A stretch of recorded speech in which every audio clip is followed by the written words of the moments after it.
Listen up. The Real Housewives of Miami have done it again.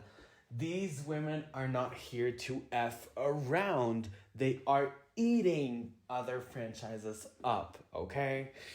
Hey guys, welcome back to my channel and welcome back to another recap for The Real Housewives of Miami Season 6 for this week's episode 4. Before we get started, let me quickly just say, like always, a couple of sentences. I am enjoying this season so far. It's been very interesting to see. Last week's episode was, a little slow, a little fillerish, but we are quickly going back up. And I have a few words of choice for production. If you do not give my girl, Adriana de Moura, a cocktail for season 7 as a full-time housewife, we are going to have a problem. So we start off the episode with Alexia and her son Frankie trying out this new type of therapy, oxygen therapy for him. And it's actually his 13th session. He's about to get 24 in total. They're seeing huge improvements. And as messy and as childish sometimes Alexia can be, it can't be said that she is a bad mother because she would die for her kids. She does any and everything. She has so much patience, so much love, so much thought, and probably a lot of guilt by not, protecting him enough as she would have wanted to when Frankie had the unfortunate accident a couple of years back that, changed all of their lives.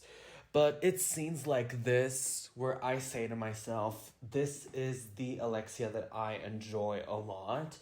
To me, Alexia is kind of like the Giselle Bryant. Every time she is in a group scene, I give her a side eye, but every time she's alone with her kids, that's where I'm like, it is truly enjoyable watching her, navigate and communicate with her family that she clearly loves so much.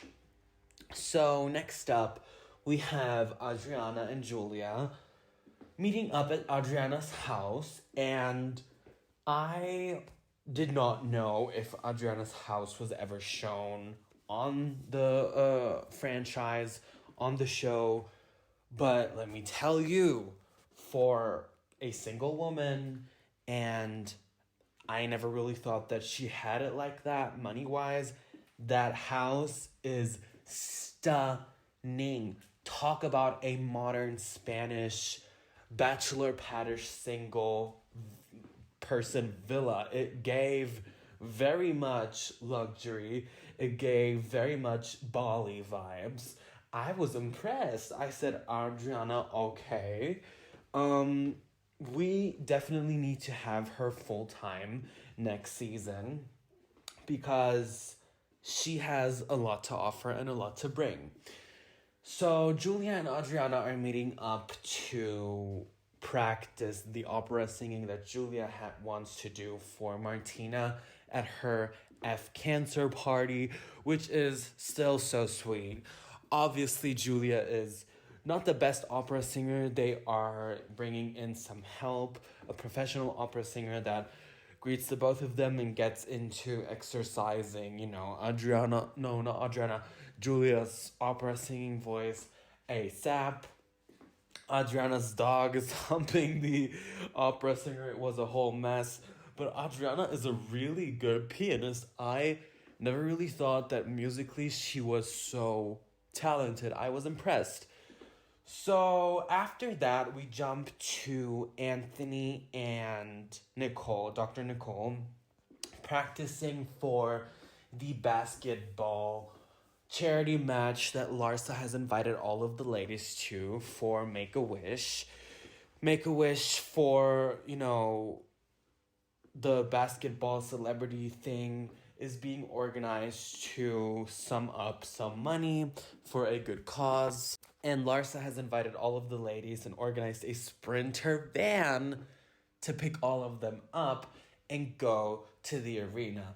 We all know what happens in sprinter vans with Housewives. It's definitely a curse, y'all.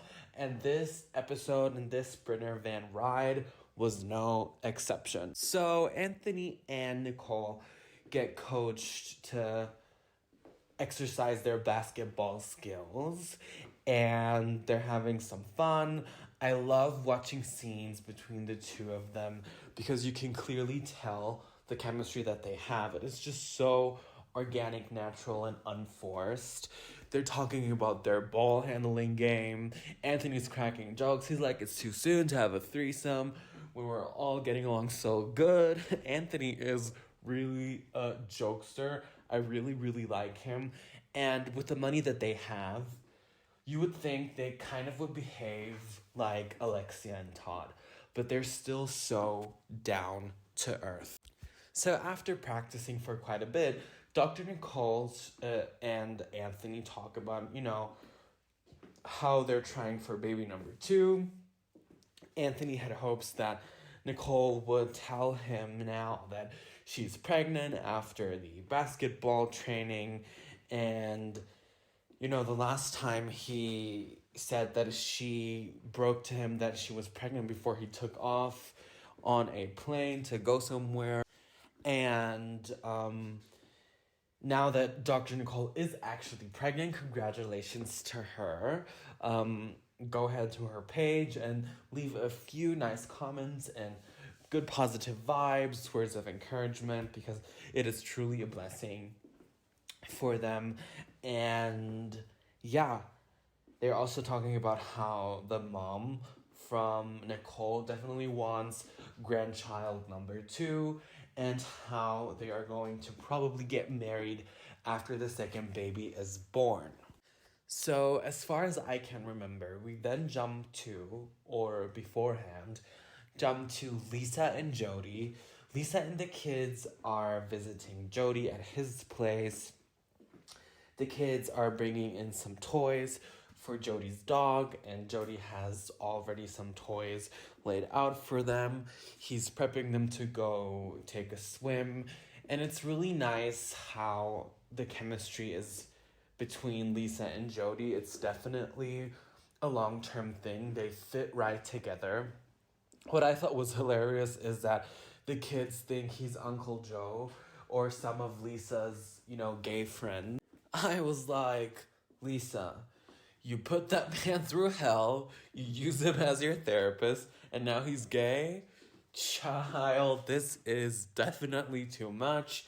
But I just know that Jody is a sweetheart, and he definitely is there to stick out the long ride with Lisa. And I actually have a lot more to say regarding Jody and Lisa and that disgusting ex-husband of hers, whose name I won't mention on my channel. It's crazy to me, the things that came out, and it's crazy to me that, he's been probably physically abusing her, the man whose name I shall not mention. It's crazy what Lisa has to go through, and I offer my sincere condolences through the trauma that she had to go through, but luckily this is all gone to end for her, and she's now in a better place than ever. I think she's even got her apartment settled and everything done, so happy for Lisa, happy for Jody, happy for the future that they have ahead of them. So now we get picked up from the sprinter van. Everybody has their cute, sporty outfits on. The ride goes well the first 5 minutes. And then Adriana mentions that, she's a little gassy, a little flatulent because she had some corn early on in the day. And Marisol, I don't mind Marisol. I kind of even like Marisol, but the way she jumps on any little single thing to start drama with Adriana is crazy to me, can y'all just not be cordial? Can y'all just not shut the hell up for once? This is for charity. You know, this is also probably very triggering for Gertie. Have some compassion instead of making fools out of yourself. And the way I was gagged when they were all arguing, going back and forth with each other. And when Adriana said that Todd said to her that he needs to work on his marriage with Alexia, when Adriana said that to my confessional, I was shocked. I tried to not be as shocked because I was like, is Adriana maybe putting a little bit of sauce on this? Is she embellishing things?